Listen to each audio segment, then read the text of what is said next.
तोंडाला पाणी सुटलं की नाही असा भरलेला बांगडा फ्राय खायला? येस फ्रेंड्स, आणि सोपं असं प्लेटिंग करूया आणि पटकन झटपट आपला संडे स्पेशल करून टाकूया प्राजक्ताज किचनसोबत. येस, आज आपण करणार आहोत भरला बांगडा. त्यासाठी सर्वप्रथम मी बांगडा अशा पद्धतीने विकत घेताना चिरून घेतलेला आहे आणि त्याला असे काप पाडलेले आहेत, जेणेकरून आपण जे सारण त्याच्यामध्ये भरणार आहोत, स्टफिंग जे करणार आहोत ते खूप चांगल्या पद्धतीने होईल. याला स्वच्छ धुवून घेतलेलं आहे, साफ करून घेतलेला आहे. पहा, बांगड्याला काटे असतात खरे, परंतु बांगडा हा प्रचंड टेस्टी फिश आहे, त्यामुळे आपण हा नक्की ट्राय करून पाहणार आहोत. आता ह्याच्यामध्ये आपल्याला दोन प्रकारचे वाटण करायचे आहेत. एक आहे वरती बांगड्याला लावण्यासाठी आणि एक आहे स्टफ करण्यासाठी.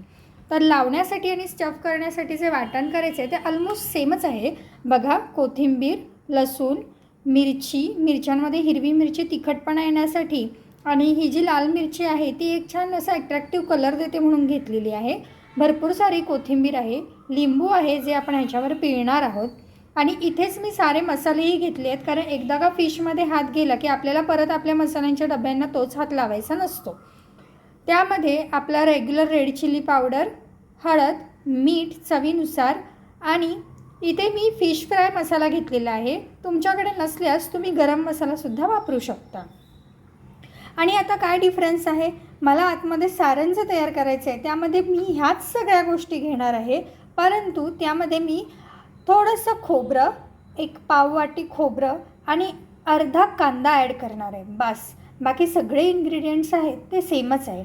फक्त फिश फ्राय मसाला आपण त्याच्यामध्ये न घालता इथे मी आता डिरेक्टली आपला जो गरम मसाला आहे तोच घेतला आहे. तुमच्याकडे इथे जरी गरम मसाला नसेल तरी तुम्ही वापरू शकता. फिश फ्राय मसाला पाहिजेच असं काही नाही.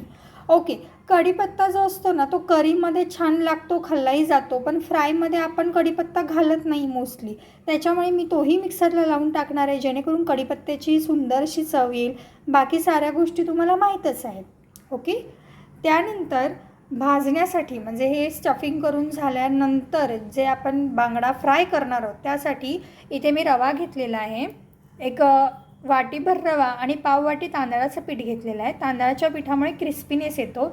परत एकदा मीठ, हळद, रेड चिल्ली पावडर, लाल तिखट आहे आपलं, आणि इथे आहे माझा फिश फ्राय मसाला. परत एकदा सांगते, फिश फ्राय मसाला नसेल तर गरम मसाला वापरा. मसाल्यांमुळे ना खूप छान अशी टेस्ट येते. आणि इथे आपलं रेग्युलर तेल आहे ज्याने आपण बांगड्याला फ्राय करणार आहोत. सर्वप्रथम आता आपण एक काम करूया, हे दोन्ही वाटण मिक्सरमधनं काढून घेऊया. पहिलं वाटण काढून आपण ह्याला चोळणार आहोत आणि दुसरं वाटण काढून आपण बांगड्यांमध्ये भरणार आहोत. सो लिंबू सोडल्यास, कारण लिंबू आपल्याला ह्याच्यावरच पिळायचं आहे. ह्या साऱ्या काही गोष्टी मी मिक्सरमध्ये ॲड करते. अगदी ह्याच्यामध्ये जे आपण मसाले वापरणार आहोत ना ते देखील फ्रेंड्स आपल्याला या मिक्सरमध्येच ॲड करायचे आहेत बरं का.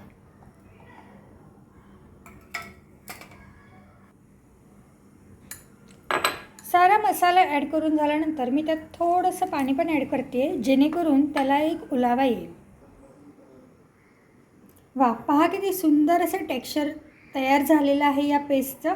आता ही पेस्ट आणि थोडंसं लिंबू आपण ह्या बांगड्यांवर पिळून घेणार आहोत. पहा फ्रेंड्स, अशा पद्धतीने आपण तो मसाला आणि लिंबू हे बांगड्यांना चोळून घेतलेलं आहे. अगदी खाचेसुद्धा आपण त्याला व्यवस्थितरित्या मुरू देण्यासाठी ह्याला आता 15 मिनटं मॅरिनेट करायला ठेवूया. तोवर आपण स्टफ बांगडा जो करणार आहोत त्यातलं जे स्टफिंग आहे, म्हणजे भरला मसाला आहे, तो तयार करायला सुरुवात करूया. आता आपण ह्या साऱ्या गोष्टी मिक्सरला बारीक वाटून घेऊया.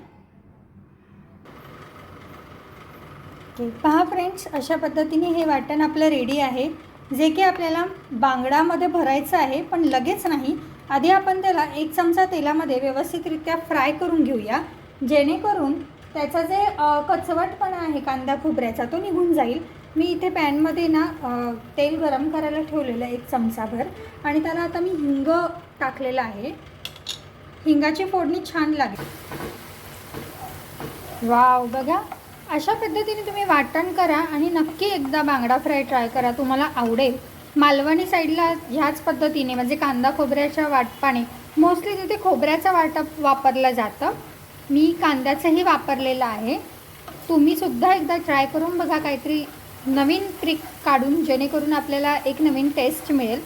आता ह्याच्यामध्ये आपण अजिबात पाणी ॲड नाही करणार आहोत, कारण की हे जे वाटप आहे हे कच्चवटपणा जाण्यासाठी आहे. ह्याची आपल्याला आमटी नाही, तर एक फ्राय करण्यासाठीचं छानसं घट्टसर वाटप आपण तयार करणार आहोत. कांदा खोबरं शिजलं गेलं पाहिजे, हा ह्याच्यामागचा मेन उद्देश आहे. तर ह्याला 1-2 मिनटं आपण मस्तपैकी असं स्टीअर करून घेऊया भाजून.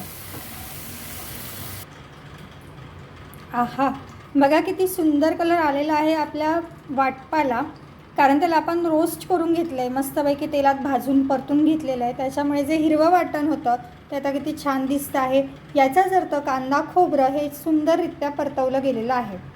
आता हे वाटण आपण ह्याच्यामध्ये भरणार आहोत आणि त्यानंतर रवा, तांदळाचं पीठ, फिश फ्राय मसाला, नसेल तर गरम मसाला यूज करा, मीठ, हळद, चटणी, ह्या सगळ्या गोष्टी आपण आता एकत्र करूया.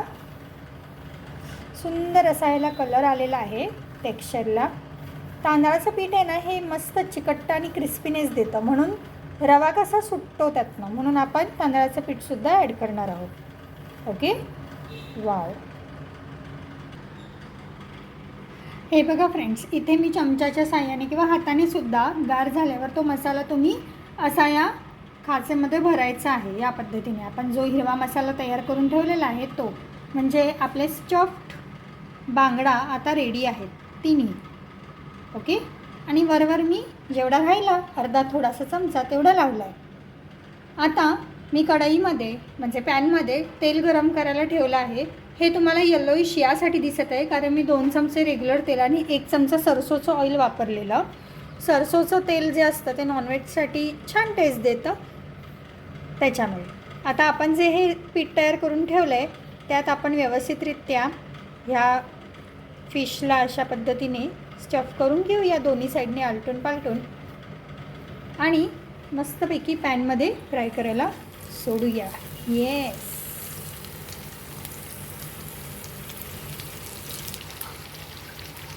वाव. बघा अशा पद्धतीने मस्तपैकी आपले एका पॅनमध्ये 3 फिश रेडीसुद्धा बसलेले आहेत.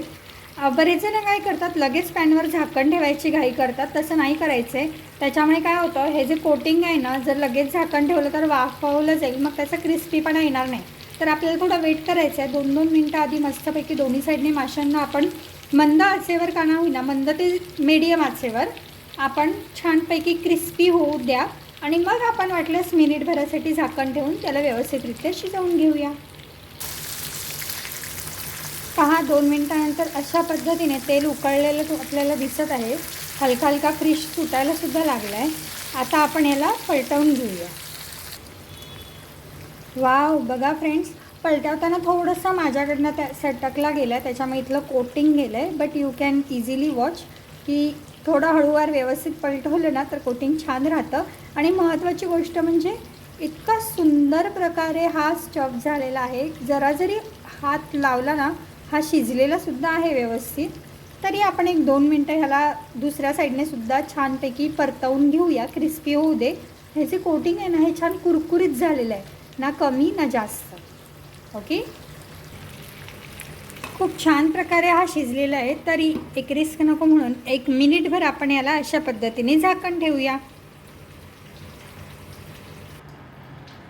वा, बघा, छान असा भरलेला बांगडा फिश खायला येत आहे ना.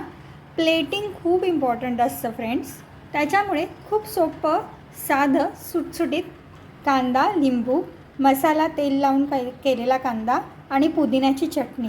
पुदिन्याची चटणी इज मस्ट हां, जेव्हा आपण नॉनव्हेज खातो आहे. खूप टेस्ट पण देते आणि ॲसिडिटी पण होत नाही. ओके, मस्तपैकी करा बांगडा फ्राय. कसा झाला आहे कळवायला अजिबात विसरू नका. त्यासाठी like, share, subscribe. Prajakta's kitchen. Bye.